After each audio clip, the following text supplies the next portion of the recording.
물론 여긴 국민 라디오.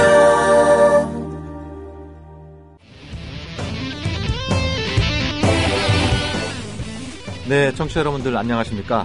김종대 정옥식의 진짜 안보 10월 24일 크리스마스 이브 방송 힘차게 시작하겠습니다. 저는 진행을 맡고 있는 평화네트워크의 정옥식이고요. 네, 오늘은 함께 자리하셨습니다. 우리 김종대 편집장님. 예. 어떻게 한 주 동안 잘 지내셨습니까? 글쎄, 개근상 타기는 다 틀려먹은 자주 빠지는 네. 김종대 편집장입니다. 네, 워낙 바쁘시고 또 중요한 일을 많이 하시니까 우리 청취자분들께서 널리 양해해 주실 거라고 믿고요. 네.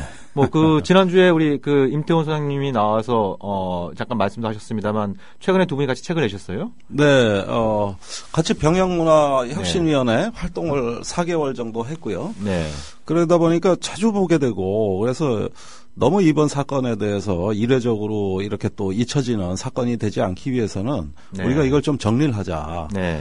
이래서 윤일병 사건을 중심으로 여러 가지 어떤 사건의 이면을 좀 파헤치는 네. 이런 어떤 책을 하나 내기로 했습니다. 그래서 지난주에 나왔어요. 네네.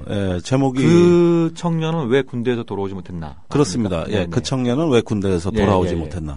저도 지난주에 거기 군인권센터 5주년 또 이제 출판 기념회한 후원 행사에 가서 그 책을 받아서 이제 쭉 한번 읽어봤는데 두 분이 이제 대담 형식으로 굉장히 좀 알기 쉽게 또 이제 사건 중심으로 이렇게 얘기를 풀어주셔가지고 이렇게 이쪽 분야에 전문 지식이 없어도 굉장히 좀 편하게. 그럼요. 전문가를 위한 책이 아니에요. 네. 그리고 무엇보다도 또 현실적인 문제가 있습니다. 이 책의 수익금을 지금 군인권센터에서 운영하는 아미콜, 네, 아미콜. 장병들 상담 전화입니다. 네. 예, 이 운영비로 또 투입을 해야 되거든요. 네. 그러니까 제가 어려운 말씀 좀 드리겠습니다. 많이 좀 부탁드립니다. 이게 인권센터의 아미콜을 운영하는 자금이 여기서 나옵니다. 네. 우리 김종대 편집장께서는 남들 책은 잘 홍보를 해주시는데 정작 본인 책 말씀할 땐 굉장히 쑥스러워하세요. 네. 근데 지금은 명분이 있으니까 말씀드립니다. 네. 우리 청취자 여러분들도 많은 관심 가져주시기 바라고요. 오늘 진짜 안보에서는 지금 한국과 미국이 이 해킹 문제로 난리가 나지 않았습니까? 네. 예, 미국에서 이제 소니 픽처스 엔터테인먼트, 그러니까 소니 영화사가 해킹 공격을 당해서 이것이 지금 이 사태가 일파만파로 번지고 있고. 사이버 교전 사태가 벌어진 거 아닌가 싶어요. 네. 이 와중에 북한의 인터넷이 다운됐다가 가동됐다가 지금 왔다 갔다 하고 있어요. 거의 다운된 것 같아요. 오늘 뉴욕타임즈 보니까 미국 내에서 공격이 시작됐다 이런 보도도 좀 나오고 있고. 심각하네. 그리고 문제가 됐던 더 인터뷰. 김정은 위원장의 암살을 다룬 그 영화도 개봉이 됐고. 취소하기로 했다가 했고. 미국 시간으로 내일 또 200여 곳의 독립극장을 중심으로 해서 이제 개봉을 하기로 방침을 바꾼 이런 어떤 상황이에요. 그래서 지금 더 인터뷰라고 하는 영화가 일으키고 있는 나비 효과가 지금 한반도 정세를 시계 제로 상태로 몰아넣고 있는 일종의 메가톤급 태풍이 되고 있는 그런 양상이어서 우리가 또 이 문제를 안 다룰 수 없을 것 같습니다. 전문가들 모시고 심층적으로 털어보겠습니다. 우리가 레알 안보는 좀 아는 편인데 사이버 안보는 또 잘 모르지 않습니까? 이거 가장 세계. 우리가 전문가들 모셔야 돼. 우리가 못 따라가. 네네. 그래서 오늘 특별히 두 분 전문가 모시고 함께 말씀 나눌 텐데요. 저희 진짜 안보 하이파이브 듣고 본 방송 시작하도록 하겠습니다.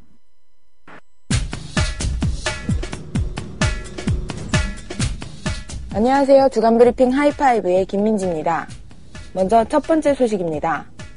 우리의 최고 존엄을 감히 모독하고 이 골고지르는 그러한 불순분자들에 대해서는 그 본고지에 대한 우리의 정정당당한 법적 공격을 가해야 한다고. 미국 정부가 소니 픽처스 엔터테인먼트 해킹 사건을 배우로 북한을 지목한 후 북한의 인터넷망이 22일 완전히 멈추는 일이 발생했습니다. 북한이 운영하는 인터넷 사이트들은 한국 시간으로 23일 약 10시간가량 완전 다운돼 접속이 불가능했습니다. 일각에서는 이번 사태가 오바마 대통령이 소니사 해킹 이후 비례적 대응에 나서겠다고 공언한 이후 시작된 점을 들어 미국의 보복 공격 가능성에도 주목하고 있습니다. 그러나 미국 정부는 이에 대해 확인도 부인도 할 수 없다는 입장을 내놨습니다. 다음 소식입니다. 북한과 미국 사이의 사이버 갈등에 이어 지난 22일에는 유엔 안전보장이사회가 북한 인권 상황을 정식 안건으로 채택해 북미 관계는 더욱 냉각되고 있습니다. 북한 인권 문제가 당장 강제력 있는 안보리 결의로 이어질 가능성은 없습니다. 그러나 안보리는 향후 3년 정도 이 문제를 상시 논의할 수 있으며 행동적 조치를 취할 가능성도 상존합니다. 북한은 인권 문제에 대한 국제사회의 압박을 자주권 침해로 규정하고 배후로는 미국을 지목하며 북미 대결 구도로 몰아가고 있어 북미 간 대립은 계속 악화될 것으로 예상됩니다. 다음 소식입니다.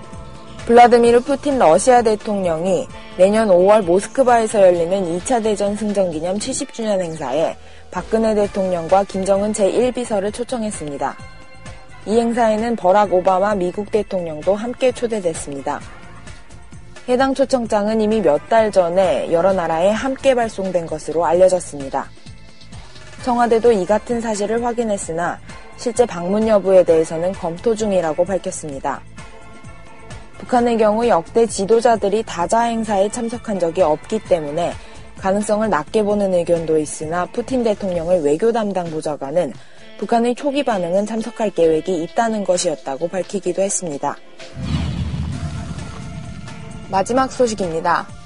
현정은 현대아산 회장을 비롯한 현대아산 관계자 7명과 김대중 평화센터 관계자들이 오늘 개성공단을 방문해 김양건 노동당 비서를 만납니다. 이번 방북은 북한의 김양건 노동당 대남 담당 비서가 김정일 3주기에 조의를 표시한 데 대해 감사 인사를 전하고 싶다며 지난 19일 재방북을 요청해 성사됐습니다. 통일부는 초청자 명단에 포함된 박지원 새정치연합 의원의 방북은 불허했습니다. 통일부 당국자는 박 의원이 지난 16일 방북한 바 있고 정치인의 거듭된 방문은 논란을 일으킬 수 있다며 방북 불허 이유를 밝혔습니다. 저에게 방북 신청하라고 할 때는 제가 정치인인 걸 몰랐나요? 이건 신뢰상의 문제이기 때문에 대단히 유감스러운 일이다. 이상 주간브리핑 하이파이브의 김민지였습니다. 네, 진짜 안보 방송 이어가겠습니다. 그 중간에 잠깐 하이파이브 나가는 시간에 우리 김정대 편집장께서 제안을 한번 하셨어요. 하나 하셨어요. 이제 우리가 어디 가서 안보 전문가 흉내내지 말자. 네. 이제 이 실제 세계에서 가상 세계로 넘어가고 있는 이 사이버 세계에 넘어간 상황에서 우리가 해킹의 희흡자도 기존의 안보 지식으로는 설명이 안 돼. 설명이. 네. 이런 상황에서 이제 안보 전문가 소리 어디 가서 하지 말자. 하지 말자. 남들이 해도 우리가 이제 사양하자 이런 말씀을 주셨어요. 그래서 우리가 우리 이 김정대 편집장과 저의 또 이 빈자리를 잘 메워주실 또 두 분의 특별한 전문가를 모셨어요. 진짜 사이버 안보 특별한 전문가. 두 분을 모셨는데요. 두 분 모두 지금 이 국민TV 조합원들이세요. 제가 그 한 분씩 좀 소개를 해드리겠습니다. 우리 팟드러슈님. 파트라슈가 아니라 팟드러슈. 팟드러 총이 아니라 팟드러슈. 그러니까 팟빵 들었냐? 뭐 이런 의미이죠. 팟드러슈. 팟드러슈. 그 실명은 안 밝힙니다. 팟드러슈님이 그러니까 어떤 분입니까? 청취자 여러분들께 좀 양해 말씀을 구할 거는 이 두 분의 이 개인 안보. 또 경제 안보를 위해서 회사 이름과 실명을 밝히지 않기로 하겠습니다. 하도록 하겠습니다. 그래서 어서 오세요. 우리 파트라슈님은 지금 그 IT 컨설팅 업체 대표로 일하고 계시는데 우리 청취자 여러분께 인사 부탁드리겠습니다. 네, 반갑습니다.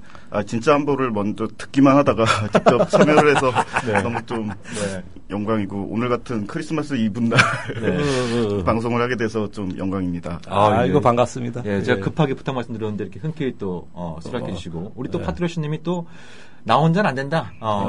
또 우리 동료 또 전문가 한 분 같이 모시고 오겠다. 그래서 난 첫눈에 고수라고 알아봤어요. 이분도. 그래서 이제 이분의 또 닉네임은 블레이드 문입니다. 그러니까 지금 좀 로맨틱해요. 정보보안업체에서 전문가로 활동을 하고 계시는데 이분 역시 실명과 회사 이름은 빼고 닉네임으로 이렇게 방송을 좀 진행하겠습니다. 블레이드 문님 어서 오십시오. 어서 오세요. 예, 안녕하세요. 전 블레이드 문이라고 합니다. 우리가 그 방송한 지 1년 반이 되어가고 있습니다만, 이 닉네임으로 방송을 또 진행하는 건 처음인 것 같네요. 익명 인터뷰는 처음이에요. 네. 우리도 이게 뭐 별명 하나씩 지어갖고, 우리 뭐 별명으로 방송 진행할까요? 그럽시다. 어차피, 재밌어야 되니까. 오히려 더 스릴 있잖아요. 요즘 두 분 굉장히 바쁘실 것 같아요. 지금 미국도 소니가 해킹을 당해서 지금 난리가 언론 보도에 따르면 미국 본토에서 발생한 이 사이버 공격으로는 사상 최대 규모라면서요. 그런 어떤. 어떻게 보셨습니까? 아니 또 서로 사양하네. 먼저 얘기해요. 예. 그냥 여기서 저기 그냥 편하게 저기 포장마차에서 소주 한잔 하면서 얘기 나눈다 이렇게 생각하시고 편하게 말씀하시면 됩니다. 자, 우리 먼저 파트너님. 소니 해킹 사건 보면서 좀 어떤 느낌이 드셨어요? 지금 북한과 미국이 어떤 서로 전면전에 사이버 전면전에 가까운 형태의 어떤 성명을 발표하고 그런 면에서는 두 국가가 개입이 안 돼 있다라고 볼 수도 없는 어떤 양상을 보이고 서로 또 인정도 하지도 않고 부정도 하지 않는 그런 양상을 보이고 있습니다. 저 개인적인 견해로는 일단 일련의 해킹 사태를 1차적으로는 북한의 소행이라고 맞다고 또는 아니라고 단정지을 수는 없다고 생각하고요. 또 이제 아직까지 제가 공개적인 정보를 입수하지 못해서 개인적인 견해만 밝히지만 북한이라고 소행에 추정하는 결론은 그러니까 동일한 수법이라고 해서 또 결과적으로 또 추정을 하는 식으로다가 계속 가정을 하고 있거든요. 그런 거는 어떤 판단의 오류가 아닐까도 좀 조심스럽습니다. 그러니까 북한의 소행이라는 단정이 과거의 확정적이지 않다. 북한의 소행이라고 확 밝혀지지 않았는데 그거를 또 계속 동일한 수법이라고 해서 북한의 어떤 소행이다라는 거. 그러니까 재작년에 이제 한국에서 이제 사이버 그 공격을 당하는 상황이 발생했고. 그걸 대해서 이제 한국 정부에서 이게 북한의 소행이다 그런 결론을 내린 바 있지 않습니까? 근데 이번에 미국의 연방수사국 FBI가 자신들의 그 조사 결과를 발표하면서 그 사례를 들어서 그 사례와 유사하기 때문에 북한의 소행으로 결론을 짓는. 그렇지만 지금 우리 파트리오스님의 문제 제기는 한국에서 발생했다라고 하는 사이버 공격 역시 북한의 소행으로 단정짓기 어려운 점이 있다. 어려운 점들이 있기 때문에 그걸 근거로 해서 지금 소니 해킹 사태도 북한이 한 거다 이렇게 단정짓는 거는 좀 위험하다 이런 어떤 말씀이신데 그 부분은 좀 하나하나 조목조목 좀 이따 한번 짚어보도록 하고요. 우리 블레이드 분님께서는 좀 어떤 느낌 받으셨어요? 저 역시 동감하고요. 아무래도 물론 추정하는 거지만. 북한의 소행일 수도 있지만 그 얼마든지 IP라든지 이런 것들은 변조할 수 있고요. 그 결과 값에 대해서도 조작으로 보일 수 있게끔 실제 A라는 공격을 했으면 보이는 거는 눈에 보이는 거는 뭐 A 다시로 보이게 할 수 있게끔 그렇게는 할 수 있거든요. 얼마든지. 그리고 이번 그 공격에 이제 사용됐다고 밝혀지고 있는 이제 치약점이 SMB 치약점이라는 건데 SMB요. 그게 이제 서버 메시지 프로토콜의 약자거든요. SMP. 서버 메시지 프로토콜. 조금씩 어려워집니다. 그래서 이제 죄송합니다. 이게 이제 마이크로소프트사의 윈도우 운영 체제이 이제 치약점인데요. 이제 쉽게 말하면 이제 우리가 윈도우 PC나 윈도우 서버를 쓸 때 이제 파일, 이제 폴더를, 공유 폴더 같은 걸 쓰잖아요. 그리고 보통 공유 폴더를 웬만한 이제 전산실에서 못 쓰게 하지만, 이제 편의성 때문에 쓰기도 하거든요. 옆에 PC에서 공유되어 있는 거 접속해서 가져가고 자료도 가져가기 좋으니까. 그렇게 하고 하는데, 이제 그 취약점을 이용해서 그 시스템의 아이디, 패스워드를 또 쉽게 해둔 거죠. 어렵게 해뒀으면 뭐 10자리 이상 뭐 문자나 섞여 있고 이렇게 어렵게 해뒀으면 탈취되지 않았을 텐데 그걸 이용해서 탈취해서 시스템에 접근해서 이 취약성 프로그램 악성 코드를 심은 거죠. 심어서 그 공격을 한 거기 때문에 사실 좀 추정인데 제가 북한이다 아니다 이건 추정인데 북한 아니더라도 이 정도 공격을 할 수 있는 해커팀은 국내에도 많거든요. 그래서 제가 뭐 어디라고 밝히지 않겠지만 국내에 이제 해커팀 유명한 모의 해킹만 한 회사가 있거든요. 그러니까 우리나라 이제 공공기관이나 금융기관은 이제 모의 해킹을 해서 어느 정도 취약하지 않다를 1년에 한 번씩 보고를 해야 되거든요. 그래서 그것만 수행해준 회사들이 있습니다. 그래서 그 회사 대표와 어제 통화를 한 30분 정도 했는데 자기는 어디라고 말은 못하겠다라 하더라고요. 그래서 제가 계속 북한이냐 그랬더니 아니 자꾸 그런 얘기를 자기한테 물어보지 말고 어디라고 말은 못한다. 근데 어려운 방법은 아니다. 좀 정치적으로 이용하는 것 같다. 이번에 보니까 바로 어젠가에 오바마 대통령이 얘기를 했잖아요. 바로 그 테러국으로 재지정한다고. 그렇죠. 예. 검토하겠다는 얘기가 나왔죠. 예. 검토죠. 그래서 그런 것들을 좀 정치적으로 좀 해석한 게 아닌가 좀 싶습니다. 사실은 상당히 어려운 기법은 아니라고 보시면 됩니다. 그러니까 국내에 이제 그쪽 업계, 그러니까 해커들이나 또 이제 보안업체, IT 전문업체에선 잘 알려준 분, 이제 그분은 이제 주로 이제 모의 해킹을 통해서 그런 뭐 기밀을 빼내거나 어떤 금융기관이나 공공기관의 웹사이트를 마비시키는 게 아니라 오히려 이제 좀 보안을 강화하기 위한 그렇죠. 그런 활동을 한 분의 견해로는 그렇죠. 돈을 받고 모의 해킹을 해주고 이러이러한 곳이 뚫리니까 방어해라라고 보고서를 주는 거죠. 그러니까 최고의 전문가가 아니에요. 이것만 하시는 아주 전문가 중에 전문가예요. 그러면 뭐 이게 좀 뭐 농담 섞인 질문입니다만 우리 블레이드 문님도 마음만 먹으면 소니 정도의 해킹은 가능한 겁니까? 아니요. 지금은 저는 이제 비즈니스 쪽으로 빠졌고요. 한 10년 전에는 이제 뭐 해커팀도 뭐 같이 운영하고 했었는데 지금은 이제 그냥 내용만 파악하는 수준이고요. 근데 이제 지금 제가 아는 데리고 있었던 이제 팀원들이 하는 회사들이 좀 있거든요. 요거 이제 저도 어제 급하게 수배란 표현이 좀 그런데 수배를 받아서 좀 물어봤는데 북한의 소행이라고 단정할 수 없다가 한 60% 정도 나온 것 같습니다. 뭐 제가 그 표본은 여쭤보지 않겠습니다. 그러니까 이제 그 적지 않은 전문가들은 어찌되었든 그 미국 정부의 발표 내용에 대해서 이제 이 과학적인 기술적인 의문을 품고 있다라는 이 부분은 좀 정리가 되는 것 같고 그거는 뭐 그 국내뿐만 아니라 미국에 있는 이 보안 전문가들도 그런 문제 제기는 계속 지금 하고 있는 그런 양상인데요. 뭐 그거는 좀 이따 그 기회가 되면 다시 한번 짚어보도록 하고요. 그 파트라시님 같은 경우에는 그러니까 제가 또 뭐 이제 미국 언론이나 그 뭐 블로그 이렇게 좀 얼핏 돌아다녀 보니까 소니가 이미 그 많은 해커들한테 공공의 적이었다. 뭐 이런 얘기들이 들리는 것 같아요. 맞습니다. 근데 그것도 무슨 얘기인지 좀. 이미 해커들과 소니는 악연이 좀 상당히 깊고요. 또 어떻게 보면은 해커들의 놀이터라고까지 할 정도로 과거 사고가 좀 잦았던 운이 있었기도 하고요. 또 흔히들 또 해커들은 딱 사고를 일으키면 자기들 소행이라고 주장하기 때문에 그게 더 공개적으로 많이 알려져서 저희가 취합하기가 좀 더 쉬웠는데요.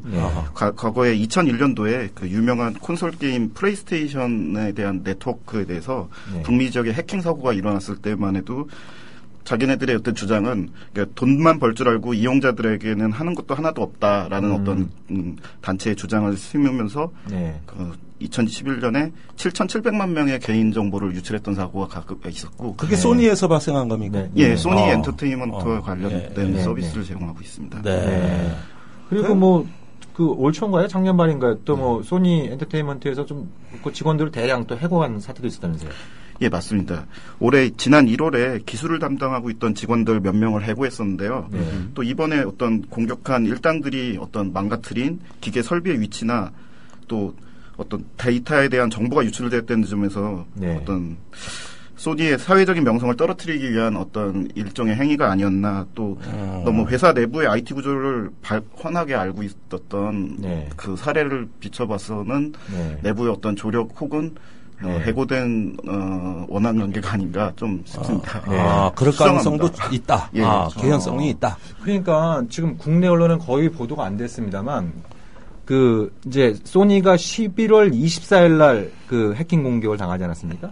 그게 이제 그래서 이제 소니 컴퓨터의 한 3분, 직원들 컴퓨터의 한 3분의 1가량의 이제 이 해골 그림이 나타나면서 워닝 딱 써 있고 GOP, 그러니까 가디언즈 오브 피스. 우리말로 뭐 평화의 수호자들 이러면서 이제 경고 메시지를 쭉 띄웠는데 그 3일 전에 이미 이제 마이클 린턴을 비롯한 최고 경영진들한테 메일을 보낸 게 확인이 됐더라고요. 그래서 그 메일 내용을 보니까 11월 21일 날 보낸 건데 그 메일에는 뭐 인터뷰나 더 인터뷰, 그러니까 영화 더 인터뷰나 북한이라는 말은 한마디도 안 들어있고 나는 당신으로 인해서 엄청난 피해를 당했다. 내가 당한 피해를 금전적으로 보상하지 않으면 소니 엔터테인먼트를 초토화시키겠다. 이런 어떤 경고에. 이메일로? 예, 그렇죠. 경고 메일을 보낸 겁니다. 근데 그 내용하고 지금 우리 파트라시 님이 지금 설명한 거하고. 유사성이 있네. 예, 그러니까 어떤 이제 이 공격 동기의 맥락이 좀 닿아 있는 이런 부분들이 좀 발견이 되는 것 같아요. 네네.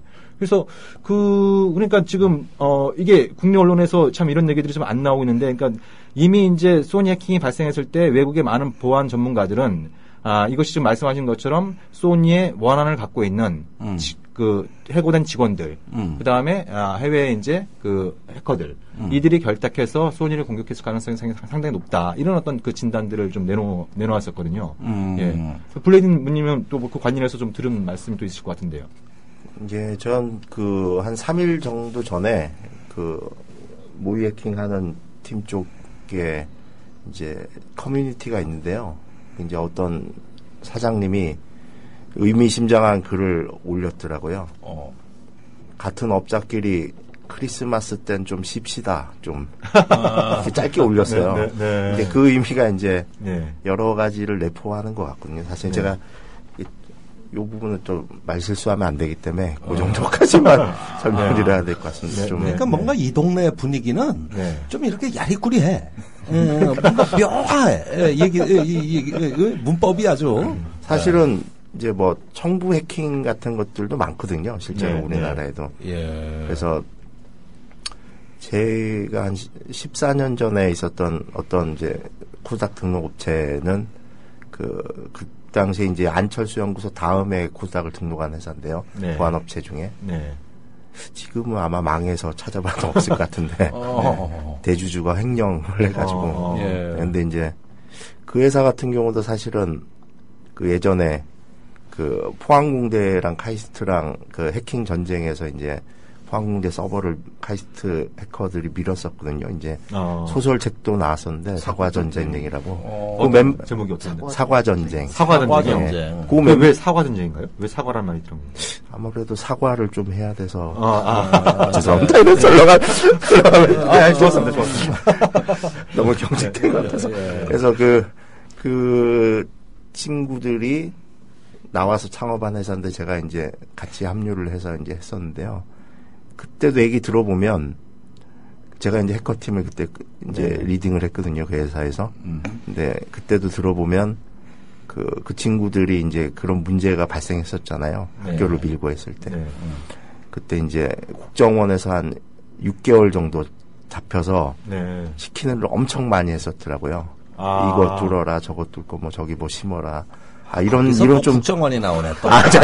이거 좀 위험한 그러니까 제가 또 말실수한 것 같은데.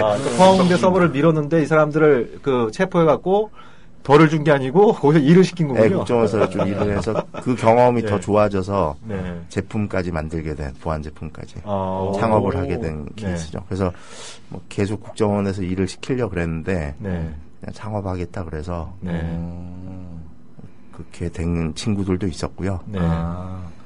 사실 우리나라의 뭐 그런 보안 기술이 떨어지진 않습니다.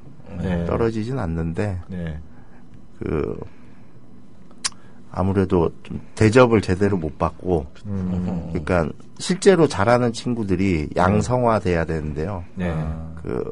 뭐 10만 해커 양성론 이런 것도 있었는데 예전부터 예전 IT 업계엔 그런 말이 있었거든요. 그렇죠. 그 10만 해커. 이 선생의 10만 양변소리 양변소 좀 있었습니다. 근데 이렇게 기껏 교육하고 했는데 이제 이건 좀 구조적인 문제이긴 하지만 저는 이제 주로 구조적 얘기를 좀 오늘 이 기회에 해보고 싶다는 생각이 들었어요. 바쁜 와중에 이렇게 그래도 참석하겠다 한 거는 왜냐하면 그 외국은 어떤 기업이건 그게 공공이건 금융기관이건 전산실에 보면 보안 담당자들이 다 있거든요. 근데 우리나라는 웬만한 규모가 아니면 보안 담당자가 따로 없습니다. 거의 고객사에 전산실에.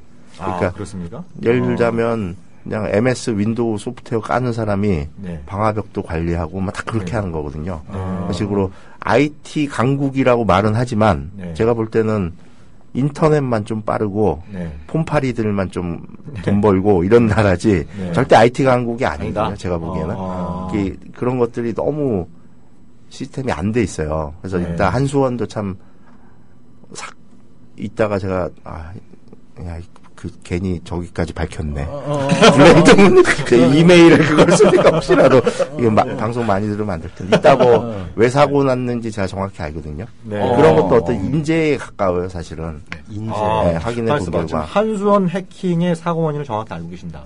어느 정도는 알고 있습니다. 예. 이건 방송에는 안 나온 건데 거의 인재에 가까운 거라 그쪽이 지금 들어가서 수습하는 사람들 제가 알고 있어서 아까 그 오전에 좀 유도신문을 해서 들었는데 다행히 팟캐스트를 안 듣는다니까 그 사람이 안 들을 거예요? 말씀하셔도 돼요. 아니 근데 지금 뭐 어찌되었든 그 국정원이든 정부든 국민들의 알 권리를 또 굉장히 또 소중하게 여기는 분들 아니십니까? 그러니까 지금 한수원 해킹 사건 때문에 지금 온 나라가 좀 들썩들썩거리고 있고 굉장히 많은 국민들이 불안해하고 계시거든요. 이 도대체 해킹이 어디까지 가능한 건지, 뭐, 일각에서는 이러다가 원전이 셧다운되는 거 아니냐, 뭐, 후쿠시마처럼 원전 사고까지 가는 거 아니냐, 뭐, 이런 어떤 걱정들을 갖고 계세요. 예, 그래서 일단, 말씀 나온 김에, 우리가 좀 이따 소니 해킹 얘기는 좀 더 하더라도, 한수원 이 해킹 사고 원인을 좀, 뭐, 어느 정도 파악을 하셨다는데, 그 내용을 좀 공개 가능한 범위 내에서 좀 말씀을 좀 해주시죠. 네, 그, 한수원 케이스는요, 사실 잘 생각해 보시면, 이제 한국전력, 한국수력, 원자력 이런 것들은 그 IT 업체들한테는 엄청나게 큰 고객일 거잖아요. 그렇죠. 규모도 크고 웬만한 시스템들은 다 있거든요. 사실 없는 게 없는데 이런 사고가 났다 했을 때는 저도 좀 이해가 안 돼서 확인해 본 결과 사실 이제 이게 또 시스템 이름을 종류를 얘기하면 너무 밝혀지는데 그냥 A라고 얘기하겠습니다. 그렇죠. 그냥 A 시스템. A 시스템. 이 종류를 얘기하면 좀 찾아보면 금방 알 수 있을 것 같아서 업체가 몇 개 안 되니까 그 A 시스템이 심지어 도입돼 있더라고요.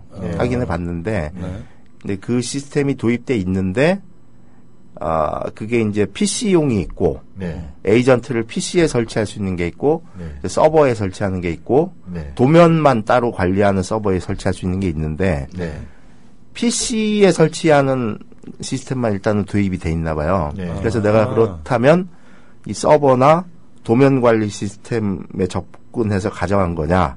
그랬더니 그게 아니고, PC에 이 A 시스템을 도입을 했으면, 모든 에이전트를 다 설치해서 강제로 쓰고 있어야 되잖아요. 근데 한 30% 정도는 귀찮아서 안 쓰고 있었답니다. 그거를 꺼두고 있었답니다. 에이전트를.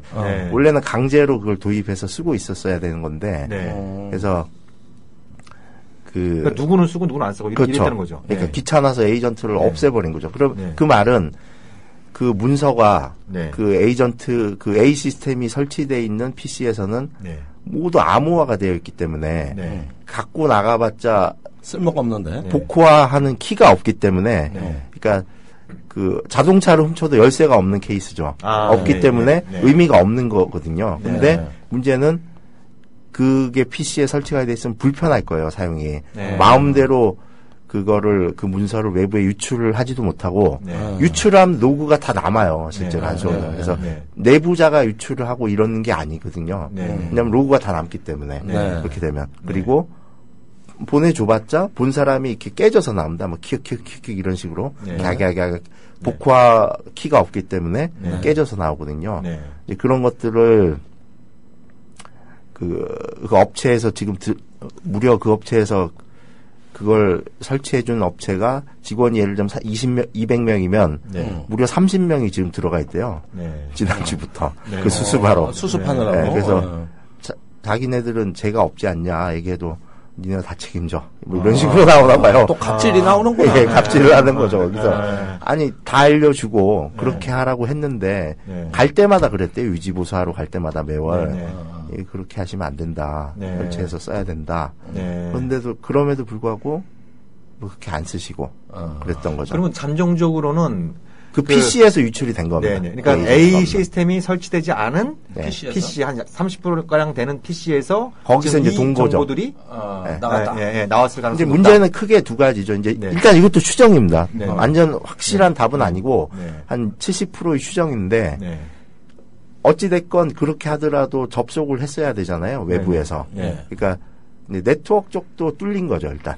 뚫렸고 네트워크가 뚫려서 그 악성 코드가 이제 PC에 탑재가 된 건데 그 악성 코드가 있더라도 그 A 시스템이 있었다면 갖고 나가봤자 무용지물이었는데 그래서 사실 이 A 시스템은 그 굴지의 뭐 이런 건 업체 이름 얘기해도 되겠죠? 걔네들한테 오히려 좋은 거니까 현대중공업, 현대자동차, 뭐 삼성전자 이런 데가 다 도입돼 있어요. 연구소 같은데. 그러니까 보안 시스템에서는 굉장히 좀 고난이도 있는 시스템입니다. 그래서 가격도 비싸고. 근데 일부 공공기관, 금융기관 또 이런 데들 그룹사들이 이걸 도입해놓고 업무가 엄청 불편하거든요. 그렇다는 이유로 안 쓰거나 꺼두거나. 그러니까 말 그대로 인재죠. 정책 관리를 제대로 안 하거나. 아니 세상에 그런데 다른 데가 아니라 원자력 발전소 아닙니까? 그러니까 삼성전자, 현대중공업보다 원자력 발전소는 더 중요한 거 아닙니까? 우리 김정일 편집장님은 과거 청와대에서 저기 비상계획위원회에 근무도 하셨으니까 원자력 발전소 정도면은 국가 1급 기관에 해당되는 거 아닙니까? 가급 기관이라고. 가급 기관이라나요? 예. 아니 그건 뭐 설명이 필요 없죠. 그런데 하물며 원자력 발전소는 국가의 이거 안보의 최대 어떤 그 중요 시설이고 여기서 도면이랄까 자료랄까 물론 이 자료들 지금 뭐 그렇게 중요한 자료 아니라고 발뺌은 하고 있습니다. 그렇지만 유출됐다는 그 사실이 우리가 원자력 발전소라는 그러지 않아도 안전에 대해서 지금 상당히 의구심을 갖고 있는데 이게 인재다 그러면. 다른 건 안전하겠느냐. 이게 보통 얘기가 아닙니다, 지금. 그러니까요. 그러니까 지금 많은 국민들이 불안해하는 게, 그러니까 해커들이 이 예를 들어서 원전 가동도 중단시킬 수 있습니까? 해킹을 통해서 가동을 중단시킬 수 있습니까? 예. 그렇게 할 수 있죠. 왜냐하면, 뭐 아시다시피 지금 현대사회는 모든 업무가 IT 시스템으로 돌아가잖아요. 그렇습니다. 그렇다 보니, 뭐 방송국도 그렇고, 모든 장비들이 예전처럼 그냥 CS 환경이 아니고 다 웹 환경이고 모든 것들이 그래서 뭐 사물 인터넷 얘기까지는 안 가더라도 모르는 것들이 그 IT 기기와 연결돼 있기 때문에 얼마든지 가능하죠. 예를 들자면 그 전력 쪽에 쓰는 시스템이 가장 유명한 시스템이 이제 스카다 시스템이라 그러거든요. 스카다. SCADA. 스카다 약자인데 제가 정확히 모르겠고요. 이런 시스템들 구축하는데 비용을 엄청나게 써요. 단전이나 단수원이. 요거는 밝혀진 거니까 제가 얘기해도 누를 안 끼치겠네. 이런 것 때문에 입찰비를 일으켜가지고 한전 KDN이 요즘 징계를 받고 있는 거거든요. 그러니까 한국전력 자회사, IT 회사가 한전 KDN이라고 계속 문제가 돼서 요즘은 그 업체가 무조건 한전 일을 계약하지는 못합니다. 전에는 작년까지 그게 문제가 돼서 이제 비리가 너무 많고 이래서 그렇게 됐었는데 요 말씀 왜 드리냐면 그러다 보니까 너무 일을 쉽게 한 거죠. 운영은 한전 KDN한테 다 맡긴 거예요. 이런 IT 시스템 운영을. 한전 KDN이 실제로 일을 하는 게 아니라 이제 어떤 업체들이 저희 같은 업체는 못하고요. 요즘 수준이 안 돼서 못하고 어떤 특정한 업체들이 일을 하다 보니까 아무래도 모르는 사람들 왔다 갔다 하고 이렇게 되다 보니까 자료 유출 위험도 많고 그리고 너무 공부들을 안 하니까 갑들이 전산 시스템에도 공부들을 안 하니까 내용 파악이 안 되는 거예요. 보안 시스템이 그러니까 우리나라가 정보 보안이 약하다 뭐 국민들이 이렇게 생각하시지만 실제로 시스템들은 되게 잘 돼 있어요. 다른 어떤 뭐 선진국에 비해서도 외국에 비해서 이렇게 밀리지 않는 막말로 꿀리지 않습니다. 꿀리지 않는데 문제는 외국은 가까운 뭐 싱가포르만 해도 어떤 뭐 방화벽이라는 장비를 납품하러 가면 고객이 직접 받아서 가라 그럽니다. 매뉴얼을 보고 직접 알아서 다 합니다. 설치를 하고 공부를 해서. 그러니까 보안 전문가가 그 회사에 근무하고 있는 거네요. 그렇죠. 그런 식이죠. 그러니까 모든 IT가 다 그렇거든요. 굳이 보안이 아니라. 근데 우리나라는 가서 설치해주고 교육해주고 교육을 왜 해달라는 건지 모르는데 해주고 월 정기 점검도 가서 해주고 리포트도 작성해서 제출해주고 너무 친절해서 다려. 이렇게 하고 있거든요. 그러니까 갑질만 하겠다. 관리만 하겠다. 자기는. 저는 이런 정보 오늘 이제 기회가 돼서 꼭 말씀드리고 싶었는데 사실 한수원 같은 경우는 좀 인재라고 봅니다. 그런 의미군요. 그러면 아니 청취자 여러분들 이게 지금 대한민국 원자력 발전소에서 버젓이 지금 자행되고 벌어지는 일입니다. 이게.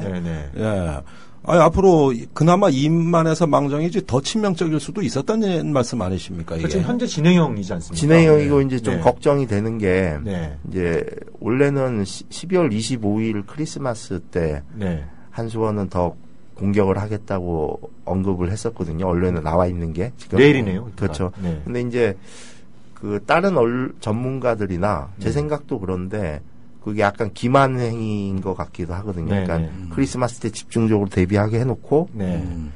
27일을 좀 더 걱정하는 사람들이 많습니다. 왜냐하면 27일이 원자력의 날이거든요. 네. 그래서 또 그렇습니까? 예, 네. 27일이 이제 한국 원자력의 네, 날. 네. 이것도 참 자꾸 정치적인 얘기에서 좀 위험한 것 같은데.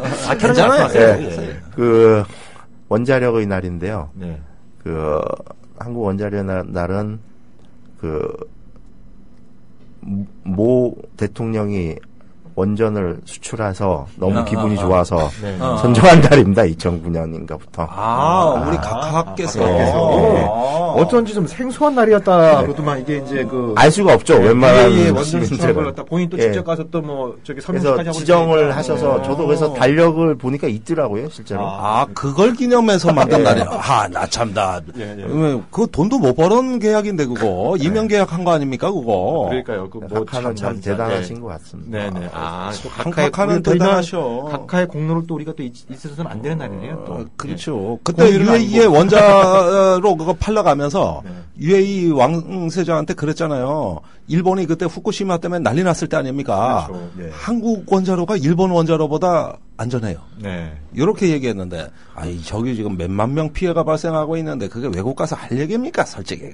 그러니까 계속 사업이나 하시자 한 나라의 대통령이 되셔가지고 그게 얼마나 국제적인 망신입니까? 또 그게 언론에 다 보도되면서 일본 사람들이 다 보는 거고. 그걸 또 언론에 크게 보도해달라고 청와대가 언론 플레이한 거 아니야? 그런데 언론사가 너무 심한 발언이래가지고 적게 보도해줬다는 거 아닙니까? 이게 참. 그러니까 지금 그 내일 크리스마스 이브 때보다는 크리스마스 때보다는 27일 원자력의 날이 더 걱정되는 이런 걱정을 지금 일부 전문가들은 그렇게 말씀하시고 계시고 하시더라고요. 그러니까 지금 현재의 한수원의 또 그 원전에 있는 그 보안 시스템으로는 이게 지금 해커들의 공격을 막을 수 없는 겁니까? 지금 계속 이제 찾아내고 있는데 거기가 아시다시피 한수원이 서버가 몇천 대가 되거든요. 몇천 대에 PC도 뭐 몇천 대고 시스템들이 기존 그냥 그런 서버 아니더라도 산업용 장비 같은 것도 사실은 일반적인 OS, 리눅스 OS나 윈도우 OS에서 도는 것들이거든요. 실제로는. 그렇기 때문에 그 지금 계속 찾아내려고 하고 있는데 쉽지는 않을 겁니다. 아마. 자, 이거 참 중요한 말씀 해주셨는데. 그러니까 지금 뭐 그 검찰이나 경찰이나 국정원에서 지금 계속 수사를 하고 있는 것 같아요. 근데 뭐 나오기 전에 보니까 그 언론에서 이제 북한 소행술이 좀 또 그러니까 소니 해킹뿐만 아니라 뭐든 다 북한이에요.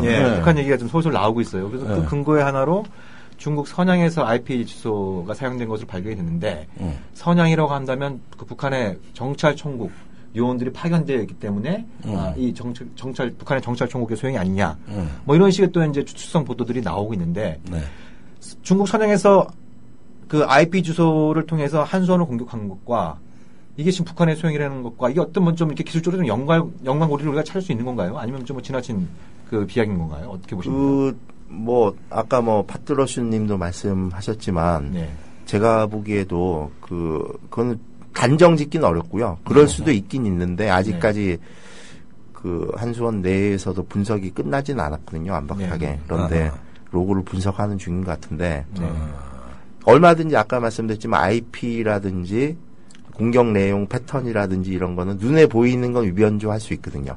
실제 공격과 다르게. 요즘은 이제 보안 기법, 해킹 기법이 워낙 좋아져서 그 쉽게 말해서 이번에 저기 소니 건으로 다시 돌아가자면 소니 건을 막기 위해서 아까 말씀드린 그런 SMB 취약점을 어떻게 막으면 되는지 그 침입 탐지 시스템이라는 그 제품에서 어떻게 막으면 되는지에 대해서 그 룰 같은 게 올라왔거든요. 그럼에도 불구하고 그게 너무 늦게 나오는 거죠. 이제 그걸 이제 제로데이 어택이라 그러는데 그러니까 어떤 이제 해커들은 꾸준히 끊임없이 취약점을 발견해내고 보안업체에서는 끊임없이 그 패턴을 개발해서 막으려고 하죠. 그런데 그 패턴이 그 어떤 패턴이 먼저 공격이 나오기 전에 나올 수 있는지를 대해서 판단하기가 어렵거든요. 그러니까 무슨 말이냐면 취약점을 해커 그룹에서 먼저 발견한 거죠. 먼저 발견하기 때문에 어찌됐건 막기는 어려워요, 사실은. 근데 문제는 피해를 최소화하기 위해서는 관리 감독을 잘해야 되는데 그게 이제 좀 문제가 있죠. 그러니까 이 사이버 공간이라는 건 공격자가 굉장히 유리한 공간으로 그렇죠. 보여집니다. 아무리 막으려고 해도 공격자는 심지어 자신의 어떤 정체를 숨기는 어떤 기술까지 다 구비한 말하자면 어떤 그 세련된 공격일 수도 있다는 거거든요. 파트라슈님 어떻게 해요? 그러니까 앞서 보충하신 내용을 설명드리면은 그러니까 제로데이 공격 같은 경우에는 보안 업체에서 이제 발생하는 문제들은 취약점을 먼저 보고 받고도 아직 그런 거를 패치해서 업데이트를 하지 못했을 때 그 해커들이 가장 먹잇감이거든요. 어떤 취약점에 대한 어떤 최신 정보는 악성 코드 개발자들한테는 가장 큰 귀한 선물이죠. 그렇기 때문에 나 잡수셔. 네. KBS 과거 KBS 디도스 사태의 경우에는 오히려 보안 업데이트를 하는 서버 자체가 오염이 돼서 모든 PC에다가 그게 다 업데이트가 전파될 수 있는 어떤 취약점을 드러내기도 했었거든요. 그러니까 일종의 그 숙주를 갖다 그렇죠. 잘 잡아가지고, 그러니까 한번 거기다 심어놓으면 거기서 자체적으로 이제 다 이제 퍼져나가게. 소비 해킹 때도 아마 숙주를 잘 보고는 키워놓으면은 충분히 그런 어떤 취약점 그걸 백도어라고도 하는데 백도어라는 건 이제 영어로 그냥 뒷문 우리말로 뒷문이라고 해서 해커들이 쉽게 들어갈 수 있게끔 출입구를 몰래 숨겨놨다가 필요할 때 원하는 식으로 이제 대응을 하게끔 어떤 날짜를 지정할 수 있다는 게 아무리 우리가 흔치는 않지만은 어떤 자기네들이 또 목표를 설정했을 때 손쉽게 들어갈 수 있는 어떤 통로를 마련해놨다고 보여지거든요. 그러니까 뭐 쉽게 말해서 그 악성 코드를 일단 침투를 시키면 그게 이제 잠복해 있는 거죠. 잠복해 있다가 이미 프로그램 설계는 돼 있는 거예요. 자기가 기획한 공격대로. 그리고 이제 CNC 서버라 그런데 커맨드 서버라 그런데 공격 서버를 자기 가지고 있다가 그걸 가지고 원격에서 제어를 하는 거죠. 꾸준히.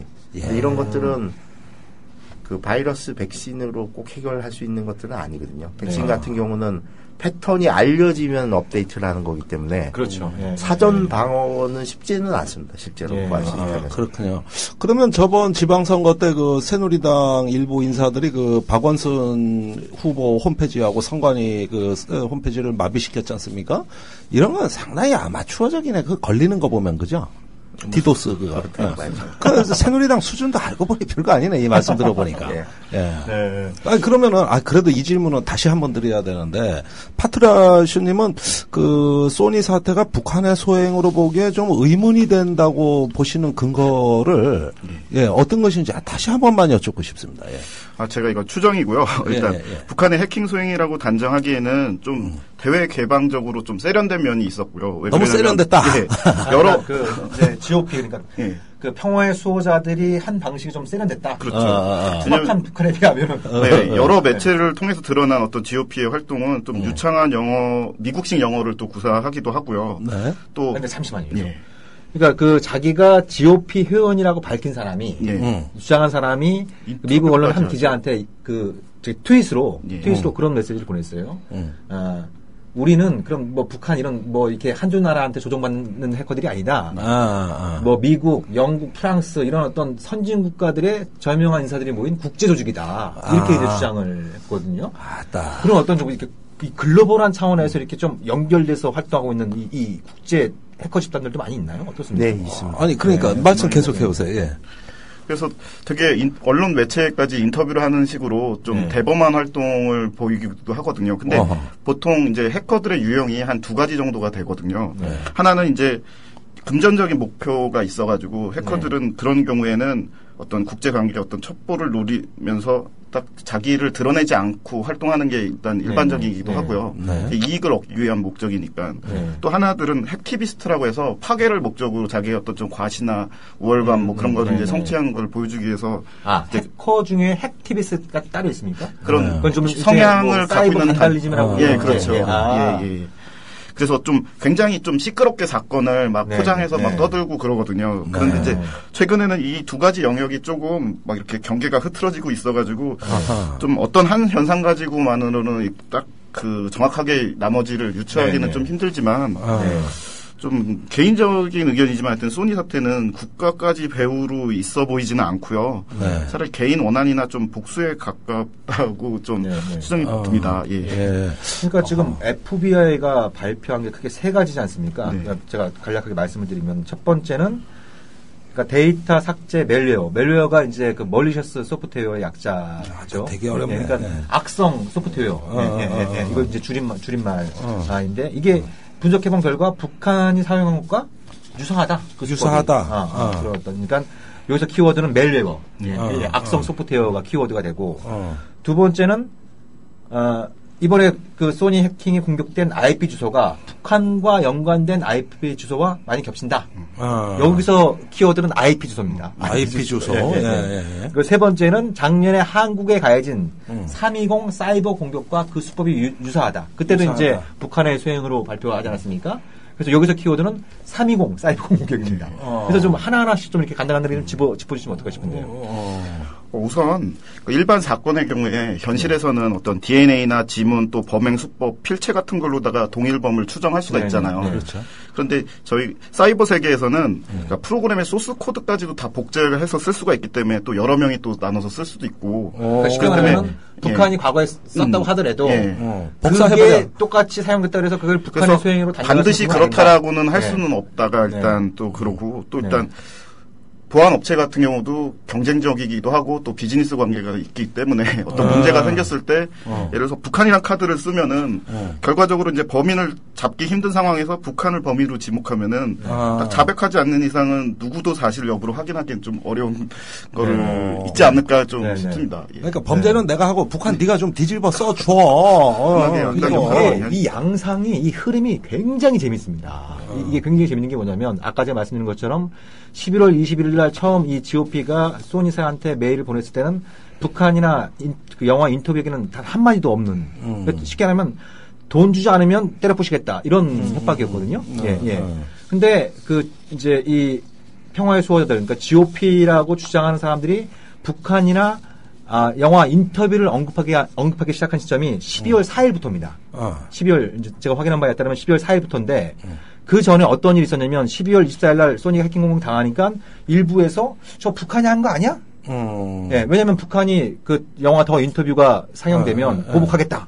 뭐 이렇게 이제 그 협박을 했었으니까 뭐 이제 까마귀 날짜 배 떨어진다고 협박이 있은 다음에 이제 소니가 해킹을 당하니까 저 북한이 한 게 아니냐. 뭐 이런 얘기가 되고 영화 더 인터뷰가 또 이제 뭐 이제 논란이 되고 이런 상황에서 이제 그 평화의 수호자들 GOP가 입장을 내는데 그 입장도 굉장히 흥미롭습니다. 그러니까 자기들이 요구한 건 돈이었다. 쉽게 말하면 자기들이 그 요구한 건 돈이었는데 언론이 딴 데를 짚고 있다. 왜 이걸 북한하고 영화 더 인터뷰하고 연결시키느냐.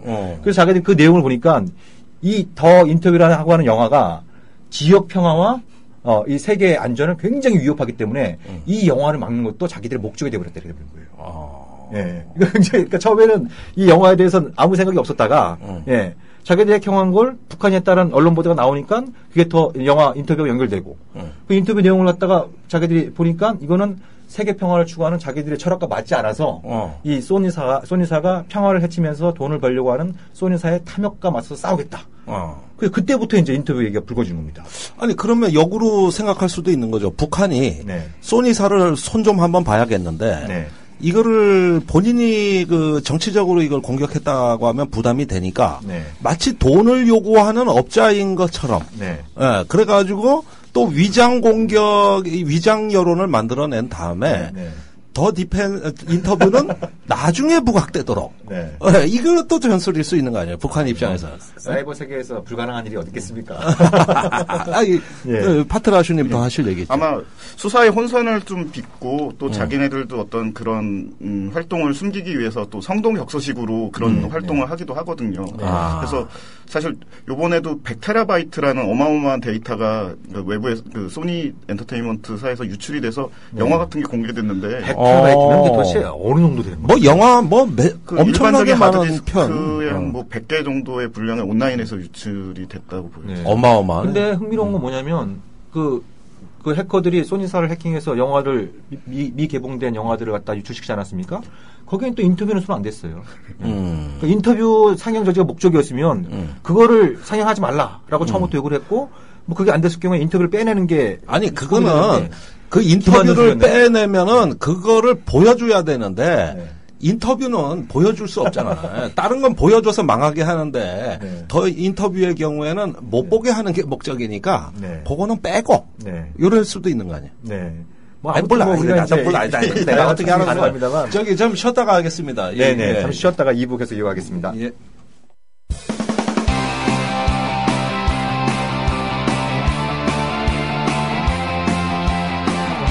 지금 여러분께서는 군사전문지 디펜스 플러스의 김종대 편집장과 평화네트워크 정욱식 대표가 진행하는 국민라디오 김종대 정욱식의 진짜 안보를 듣고 계십니다. 이 방송은 매주 수요일 낮 4시부터 5시 반까지 국민라디오를 통해 가장 먼저 청취하실 수 있고 팟캐스트 포털 팟빵에서 다시 들으실 수 있습니다.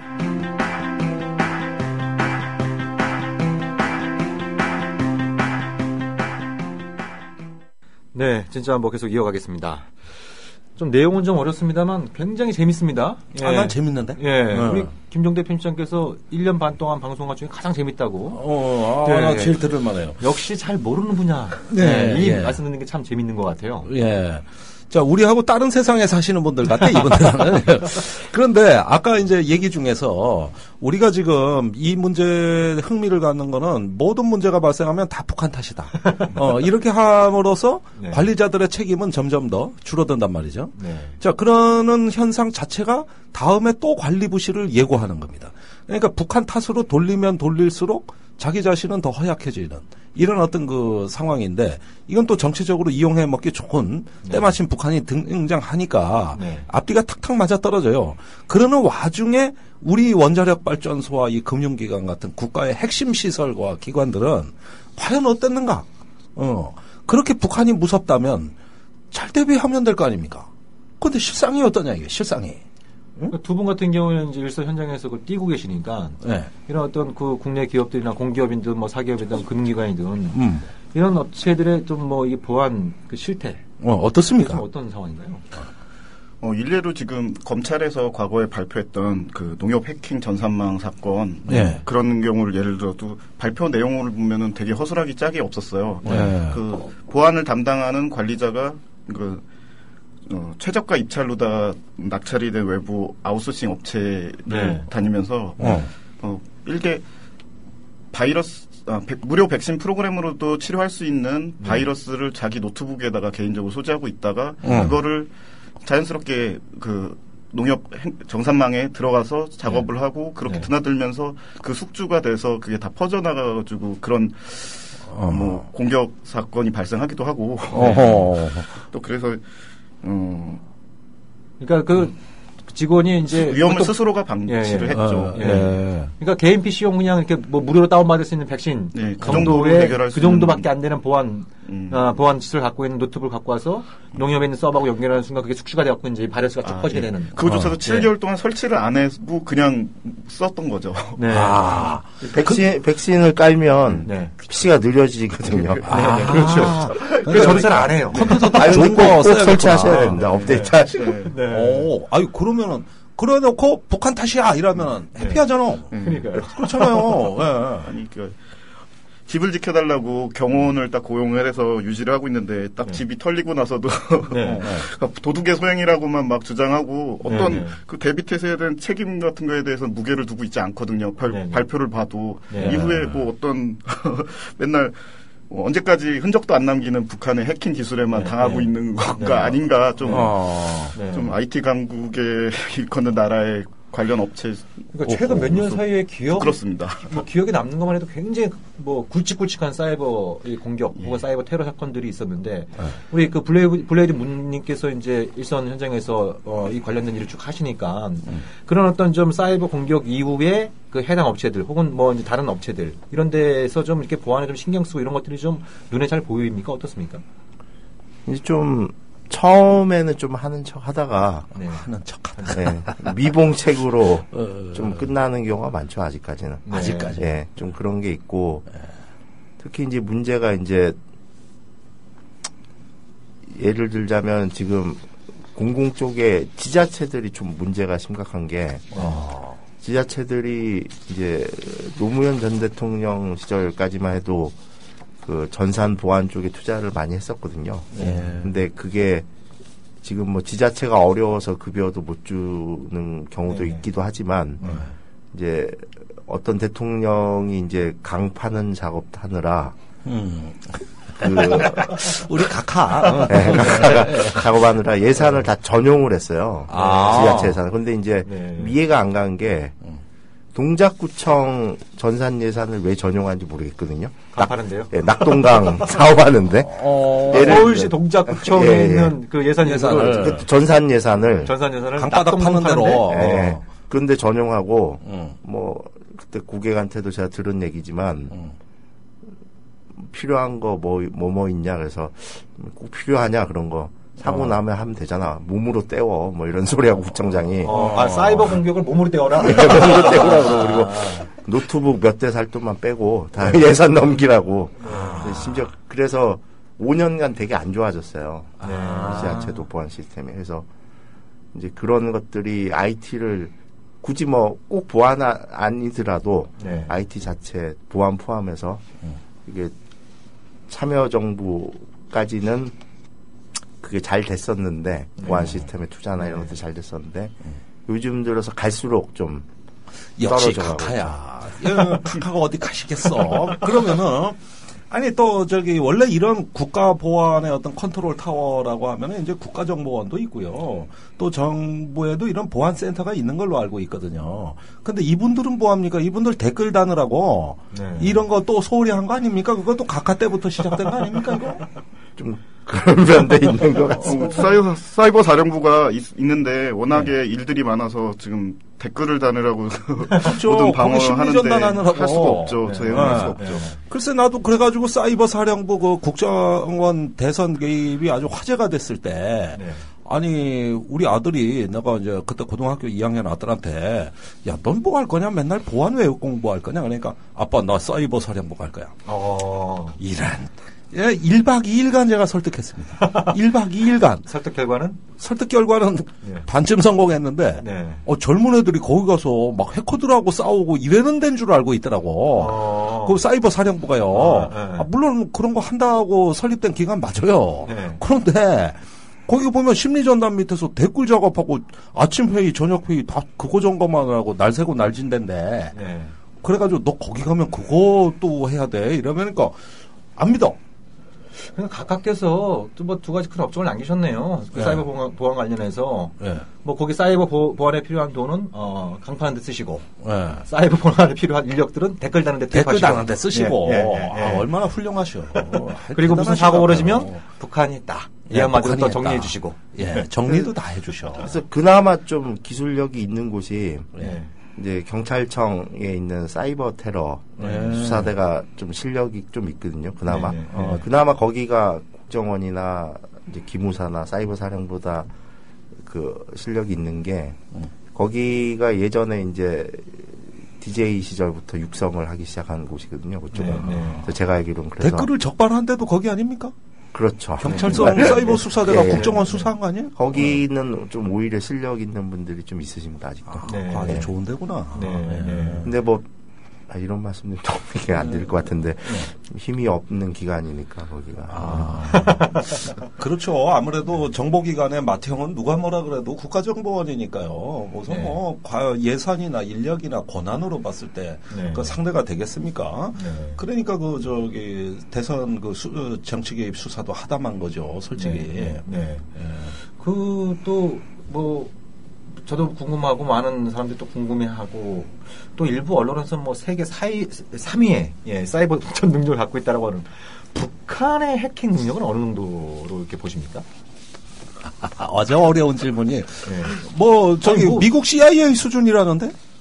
아니, 뭐 세계, 무슨 해킹 사건만 하면 3,000명의 해커 부대를, 사이버 해커 부대를. 이제 5,000명으로 늘었어요. 그 사이에. 지금 종편에서 봐요. 5,900명이래요. 이제 5,900명까지 올라갔습니다. 또 늘었어요. 그것만 주로 인터뷰 하시는 분이 있어요. 탈북자인데. 그분이 나와서 얘기했거든요. 그 다음에 탈북자들이 지금 더 인터뷰 파일 구하려고 난리예요. 이걸 대북전단 풍선에 실어가지고 USB로 북한에 띄우면 컴퓨터로 그 영화 보는 사람이 있다. 효과 끝내준다. 그러니까 지금 여기까지 갔어요. 그 지난 6월 중순에 그 소니의 그 마이클 린턴 회장이 누구를 만났냐면 그 브루스 베넷이라고 그 랜드 연구소의 북한 전문가 있잖아요. 한국에도 가끔 오시는. 이 양반이 그 얘기하더라고요. 그러니까 자기는 북한 정권을 붕괴시킬 수 있는 가장 손쉬운 방법은 김정은을 암살하는 거고. 그런 내용을 담은 DVD가 북한 안으로 들어가면 북한 내에서도 변화가 일어날 거다. 그런 얘기를 하고 그래서 마이클 린턴 회장은 그러면 더 문제되는 거 아니야. 그래서 미국의 북한 인권 특사인 로버트 킹하고 접촉을 해보니까 그 브루스 베넷 박사 얘기 맞다. 그 영화 문제 없으니까 개봉하셔라. 뭐 이렇게 얘기를 하는 게 지금 최근에 또 밝혀지고 있는 내용들이거든요. 그러니까 오바마 행정부가 더 인터뷰 이 영화에 개입한 게 일단 지금 공개적으로 확인된 시점이 6월 중순으로 거슬러 올라가고 소니 영화사의 경영진들은 이 영화를 개봉할 경우에 어떤 회사에 좀 부정적인 영향을 줄 것을 우려해서 좀 주저하고 그리고 그 영화도 좀 편집해서 좀 자극적이고 잔인한 장면들을 좀 줄이고 빼고 이런 것들을 고려해서 관련된 전문가 만나고 미국 정부 고위 관료 만나서 물어보니까 괜찮다. 이 정도면 오케이. 이렇게 되는 거 아닙니까? 괜히 그 말 들었다 지금 이상하게 된 거지만. 네네네. 처음엔 방향을 잘 잡은 것 같은데 끝에 가서 이상해졌구만. 네. 그러니까 이런 어떤 그 양상들이 쭉 벌어지고 있으니까 이게 또 보면은 8월 중순에 미국 전략사령부 또 미국의 사이버사령부도 전략사령부 소속이지 않습니까? 전력사령부의 고위 장성을 지냈던 그러니까 이 주한미군 사령부에서도 전략 참모를 지낸 분이 계신데 그분이 미국의 전략사령부, 사이버사령부의 작전 목표 중에 김정은을 제거하는 작전도 포함시켜야 된다. 이걸 또 공개 특성에서 얘기한 게 또 확인이 되고 있어요. 그러니까 이게 더 인터뷰 영화 이게 지금 개봉이 다가오면서 자꾸 미국 안팎에 또 행정부에 있는 사람들이 이 영화는 단순히 뭐 표현의 자유이고 뭐 이런 어떤 미국의 헌법적인 가치고 이런 쪽으로 두둔하는 것뿐만 아니라 이 영화가 가져오는 그런 어떤 정치적인 목적 이런 것들에 대해서 자꾸 발언을 하니까 이 영화의 어떤 이 순수성에 대해서 자꾸 의심을 가게 되고 북한의 반발 수위도 좀 높아지고 있는 그런 현상이 그러면은 조금 다른 질문 해보겠습니다. 만약에 미국과 북한 간의 사이버 전쟁이 전면화된다면 누가 유리할까요? 흥미로운 질문입니다. 왜냐? 이 피터 싱어라는 전쟁학자가 그렇게 얘기했습니다. 이 새로운 전쟁 기술은 평등화되어 있다. 강대국과 약소국이 구별이 안 된다. 전쟁 기술의 평등화라고 그랬습니다. 그렇다면 만약에 지금과 같은 사이버 교전에 거의 가까운 양상이 벌어진다고 했을 때 누가 잃을 것이 많은가? 또 누가 이 전쟁으로 인해서 보는 정치적 이득이 많은가? 이런 것들이 기존 전쟁과는 다른 차원에서 분석이 돼야 될 거 아니겠어요? 그러면 미국과 북한이 붙고 또는 남북한이 사이버 전쟁이 벌어졌다고 했을 때 과연 누가 유리할까? 이게 궁금하네. 이거 말을 잘해야 될 것 같은데. 잃을 건 뭐 당연히 미국이 많을 테고요. 근데 이제 사실 미국의 상대가 되기는 어렵다고 봅니다. 북한이 사이버 전쟁에서는. 뭐 미국은 뭐 알게 모르게 그런 것들이 상당히 잘 돼 있고 알려진 것뿐만 아니라 좀 뒤에서 몰래 돼 있는 것들도 있기 때문에. 그래서 솔직히 미국을 이길 만한 이렇게 나라는 월드와이드하게 해도 뭐 러시아나 프랑스 뭐 그 정도 수준이지 않을까 싶습니다. 나머지는 뭐 북한이 그렇게 따라가기는 어렵고요. 브레이드문님께서 굉장히 재미난 말씀을 해주신 것 같아요. 미국을 이길 수는 없지만 북한이랑 뭐 예를 들어서 미국이 다이다이로 사이버전이 붙었다면 이길 수는 없지만 잃을 거는 미국이 더 많다. 그렇죠. 이 지금 말씀 속에 굉장히 많은 게 함축되어 있는. 그 아주 재밌는 전쟁 논리인데 그러니까 어떤 정치인이 선거에서 이길 자신은 없지만 누구를 못 이기게 고춧가루는 뿌릴 자신이 있는 거거든요. 그 말이 맞는 거죠. 이럴 때는 누가 이기고 지는가 문제보다도 그러니까 어떨 때는 정치적인 약자라 하더라도 그렇게 중요한 것이 약자 취급을 할 것이 아니라 그 약자가 자기는 못 이겨도 남을 거꾸로 틀리는 고춧가루 뿌리는 거 아닙니까? 이런 것들은 가능할 수도 있는 거거든요.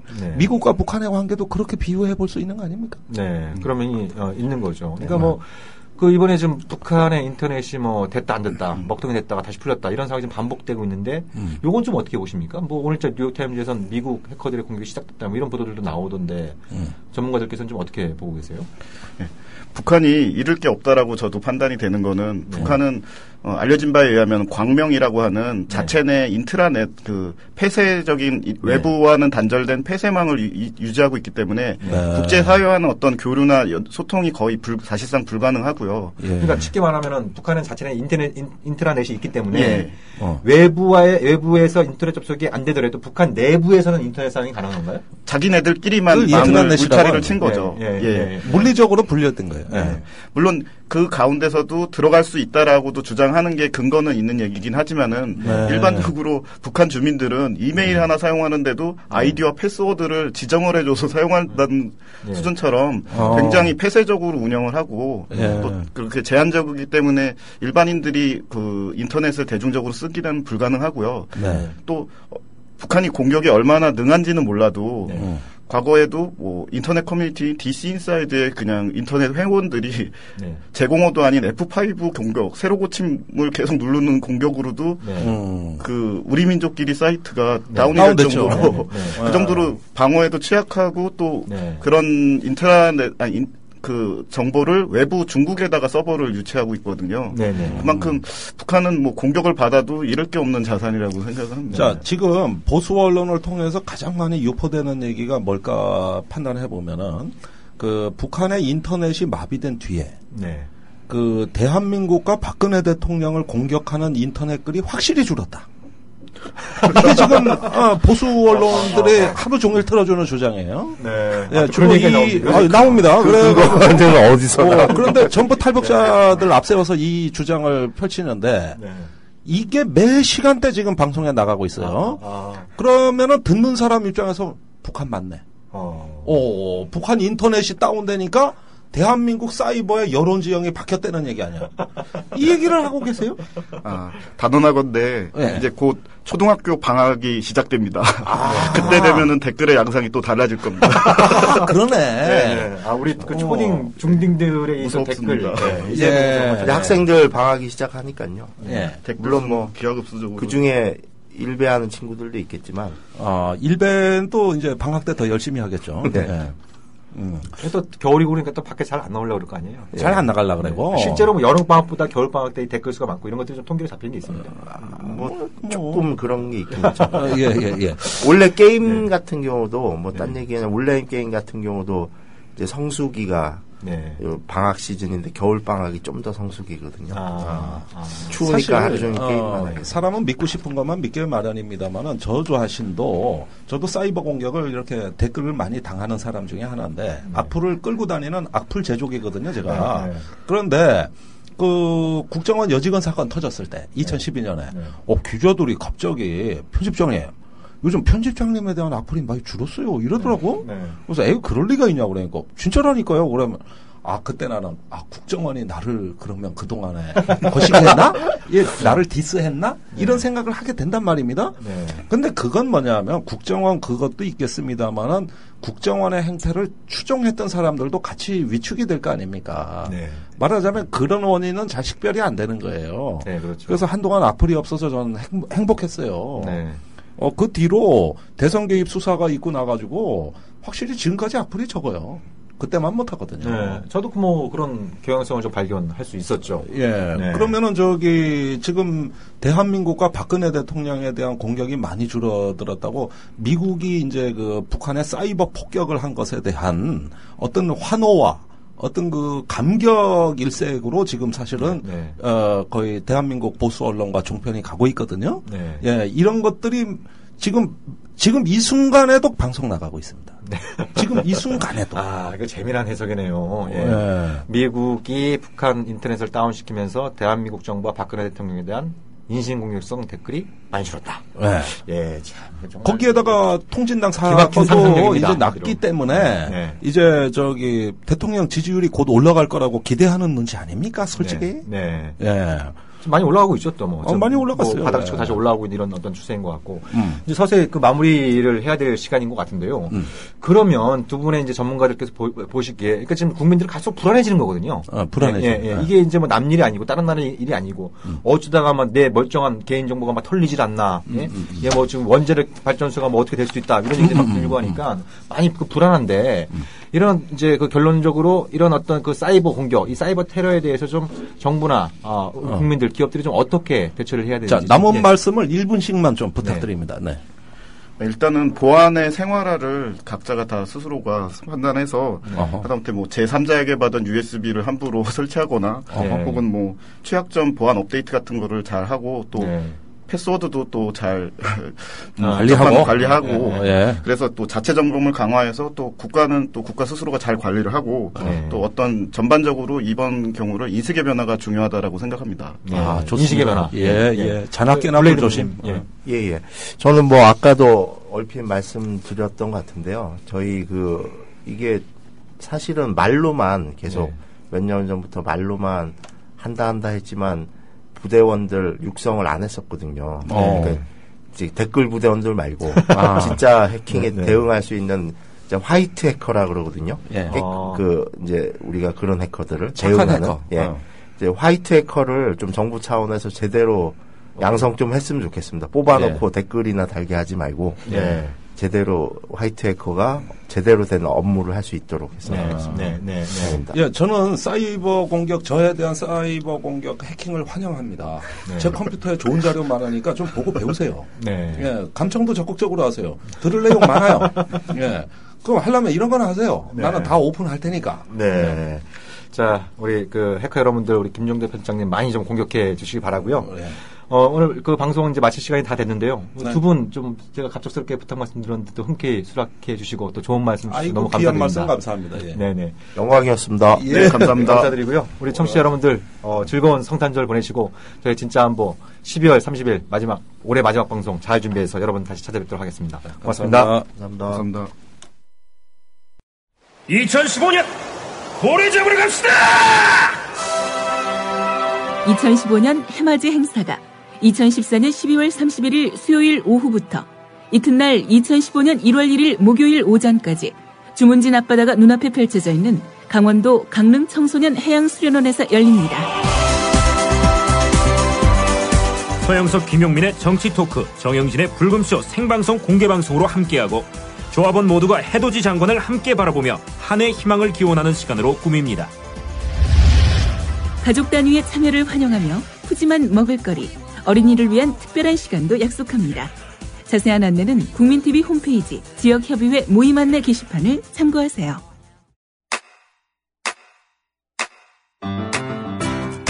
국민라디오 지지하는 4가지 방법 아시나요?